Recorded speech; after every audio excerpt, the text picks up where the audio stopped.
Assalamu alaikum students. Welcome to another lecture of chemistry. I hope you all are fine and are in good health. Students, we have started with the chapter Transition and Inner Transition Elements, and we have already completed few important topics of this chapter. Let's recall what we have already done. We have discussed what is mean by transition and inner transition element, the position of transition element and inner transition element in the periodic table, the electronic configuration of these elements, and oxidation number of the element these element shows. We have also started with the trend in the atomic properties of these elements, especially for the 3D series, that is for the first transition series.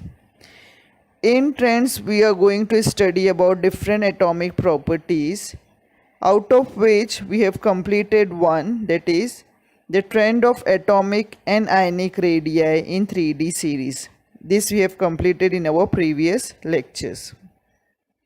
Today we are going to start again with another important trend in atomic properties of the first transition series, which is ionization enthalpy. Students, I hope you all know what is mean by ionization enthalpy. And ionization enthalpy is the amount of energy required to remove the most loosely bounded electron from the atom. So look, if you are removing one electron from any neutral atom, you will say it is the first ionization enthalpy of that atom. If you are removing two electron, that would be called as second ionization enthalpy. If you are removing the third electron, it would be called as third ionization enthalpy. Why I am saying that? Because we know that these transition elements exhibit variable oxidation state. It means they can exhibit different oxidation state, +2, +3, +4. It means a single element can have +2 oxidation state also, or +3 also, or +4 also. So when an element is showing +2 oxidation state, means the two electrons have been removed from it, and the energy required to remove those two electrons is the sum of the first and second ionization enthalpy for that atom. If it is in +3 oxidation state, it means the total energy required to remove all the three electrons is equal to the sum of the first ionization enthalpy, second ionization enthalpy, and third ionization enthalpies. Okay. Now we are going to discuss about what is the nature of ionization enthalpy change observed when we move from scandium to zinc. We are talking mainly about the 3D series, that is first transition series. In general, when you look at the ionization enthalpies of all the d block elements, you are going to find that the ionization enthalpy that is observed for these elements is intermediate between the s block and p block element. It means it is greater than the elements of s block series, s block, but less than the elements of p block. Okay, so the property, the trend in ionization enthalpy is that it is intermediate between what, s and p block elements. Okay, now when you go through any particular series in the d block, you will observe that when you move from left to right, the ionization enthalpy in that series will go on increasing. For example, if you are moving from scandium to zinc, you will find that scandium will have a particular ionization enthalpy, then titanium will show somewhat greater ionization enthalpy, then after that vanadium will show some more greater ionization enthalpy. So it goes on increasing. Now this increase in ionization enthalpy is due to the increase in effective nuclear charge as we move from left to right. We know that When we move from left to right, there is addition of one more and more electron into your penultimate d shell. Okay, so as the number of electrons or the atomic number of an atom increases, the effective nuclear charge also increases. I have told you what is effective nuclear charge. It is what? The force of attraction or pull that is experienced by the outer electrons. Generally, when we talk about the effective nuclear charge, we take into consideration the valence electrons and how much energy. Look, always when you remove the electron, the outermost electrons are removed first. Okay, so when I am talking about the ionization enthalpy of an atom, it means I am talking about the energy required to remove that outermost electron from the outermost shell. Okay, so we are talking about the force of attraction that is experienced by those outermost electrons. So when you move from left to right, the atomic number goes on increasing. Okay, and the effective nuclear charge, that is force of attraction between nucleus and that outermost electron, will also go on increasing. Okay, though it is not discussed in the textbook very much, but you will find that though you are going to observe what the effect, this thing ionization enthalpy is increasing slightly from left to right, but that increase is not very much high and it is not very regular. Okay, now look here, you can observe the ionization enthalpies, the first ionization enthalpies for the 3D series, and there is a graphical representation for the same for 3D, 4D and 5D series. You can observe that the ionization enthalpies are increasing, but the increase is irregular. Okay, now this irregularity can be due to different reason. One of the reason is that when the atomic number is increasing from left to right, the electrons are being added into penultimate, that is n minus 1 d orbital. Okay, now after a while, when you pass 3 to 4 elements of the series, what is happening there, that the electrons are being added into the inner d shell, and these added electrons will have the shielding effect on the outer shell, which is your 4s shell in case of 3D series. Okay, so you are adding more and more electron in your 3D shell when you move from left to right, from scandium to zinc.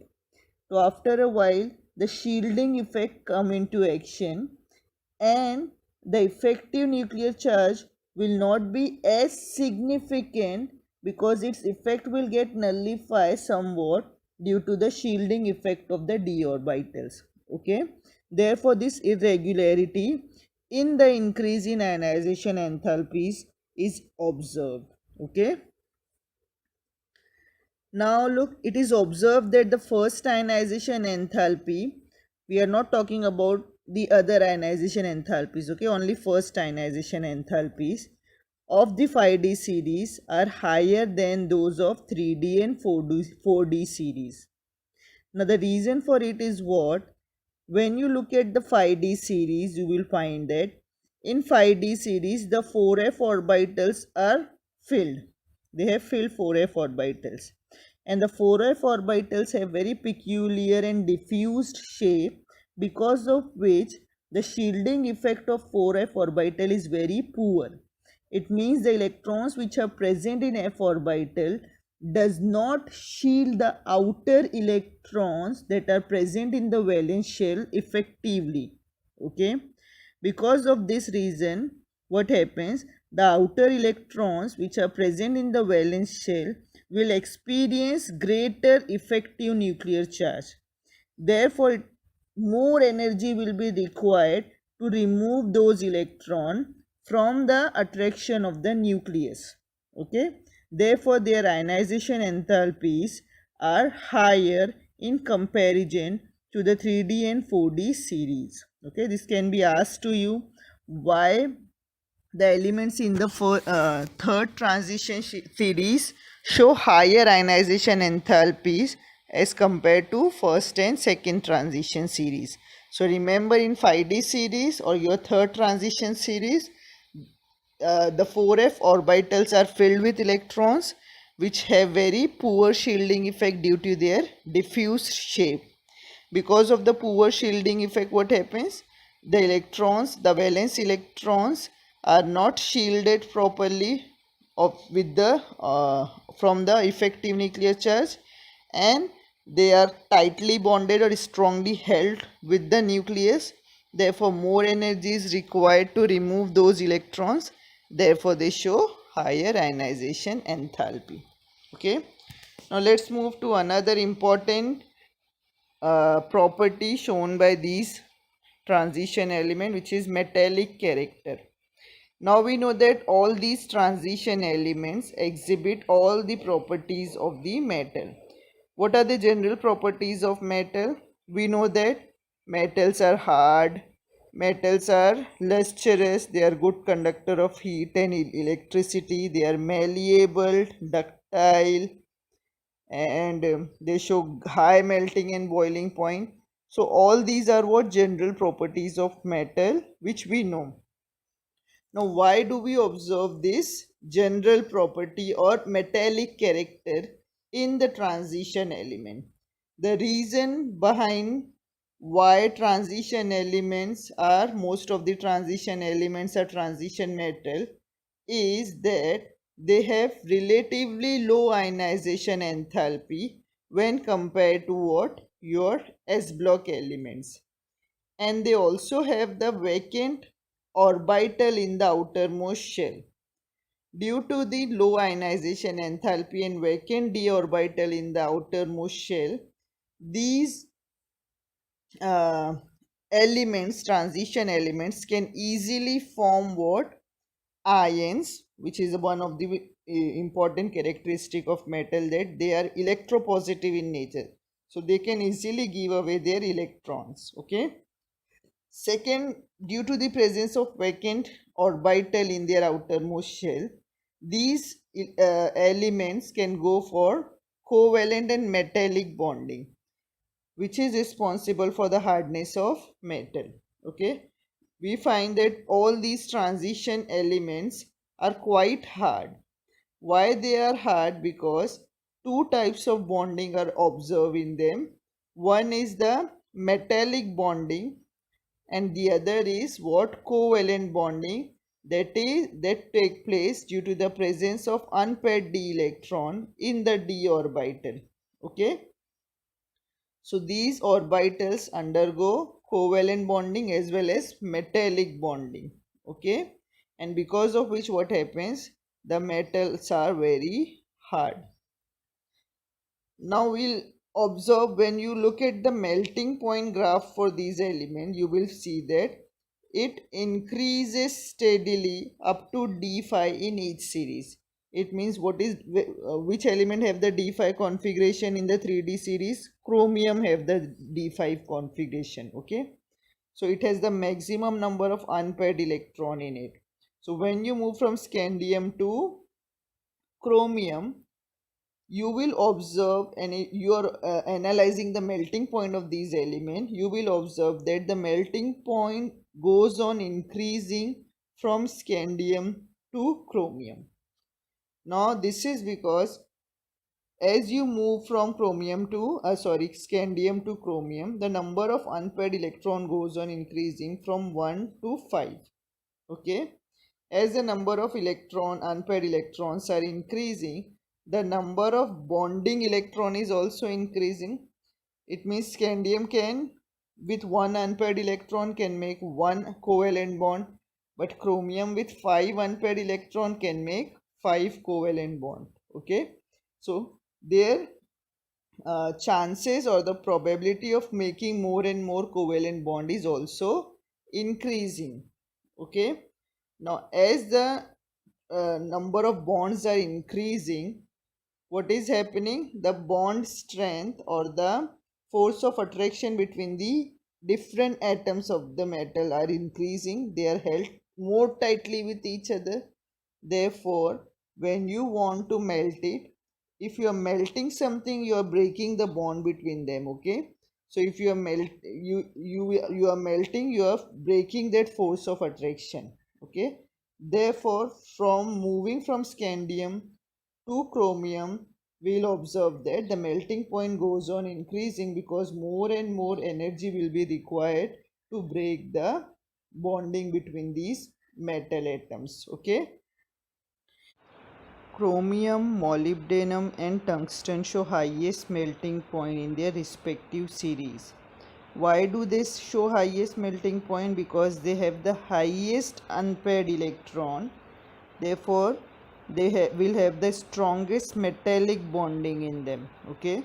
And therefore, because of the presence of highest number of unpaired electron and greater metallic bonding, they will show what? Highest melting point in their respective series.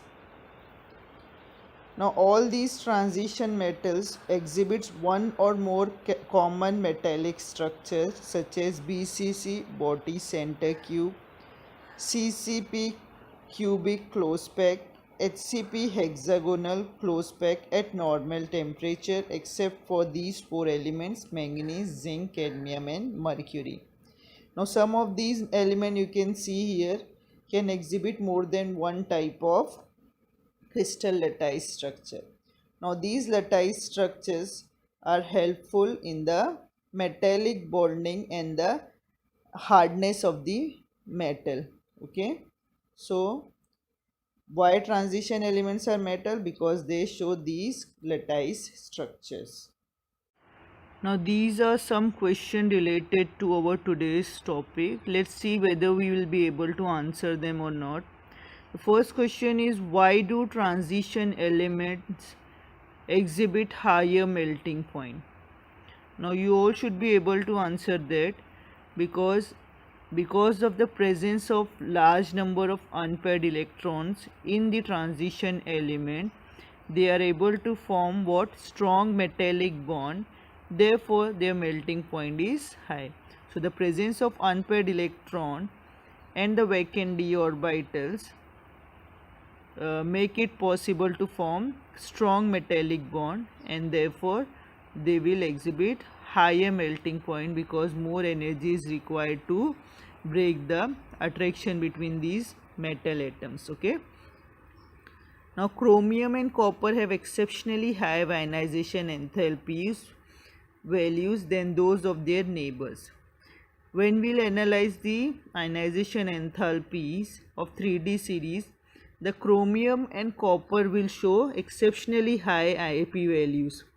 The reason is that the chromium have the chromium have D5 configuration and copper exhibit D10 configuration. It means in chromium the d orbital is exactly half filled and in copper the d orbital is completely filled. This half filled and completely filled state of orbital provides extra stability to the atom. Okay. Therefore, removal of electron from this will cause what? Will cause instability in that stable configuration. The d5 will may become d4, and this thing, the d10 may become d9. So the chromium and copper will show what?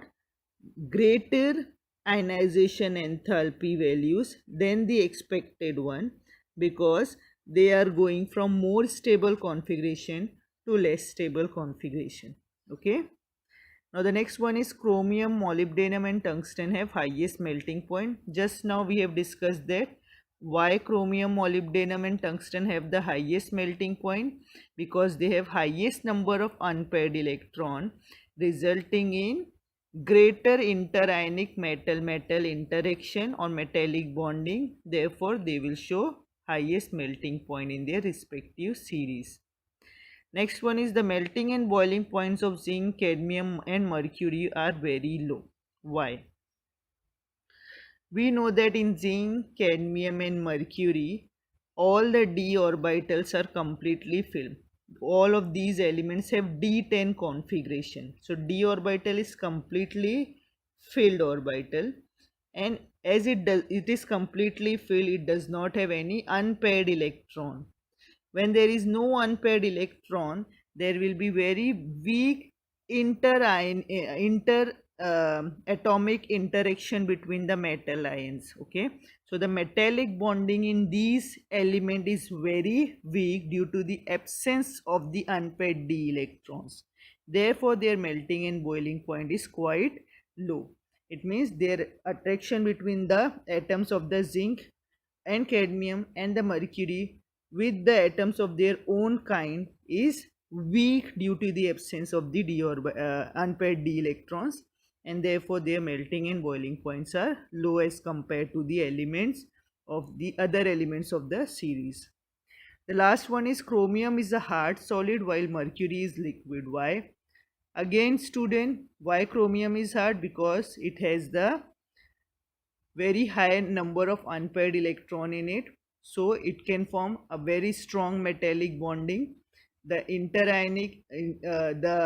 metallic interatomic attraction between different metal atoms of the chromium is very strong due to the presence of unpaired d electrons, while in mercury there are no unpaired electrons, so the interatomic attraction between the atoms of the mercury element is very weak. Therefore mercury exists as liquid at room temperature, whereas chromium is a very hard metal. Okay, now these are the different types of questions which can be asked on the topic of metallic character and ionization enthalpies. Okay, hope you all have understood it nicely. Kindly go through your textbook and read it once. Okay, now we'll finish today here only. We'll meet in the next lecture inshallah. Until then, please be safe, take care of yourself. Allah Hafiz.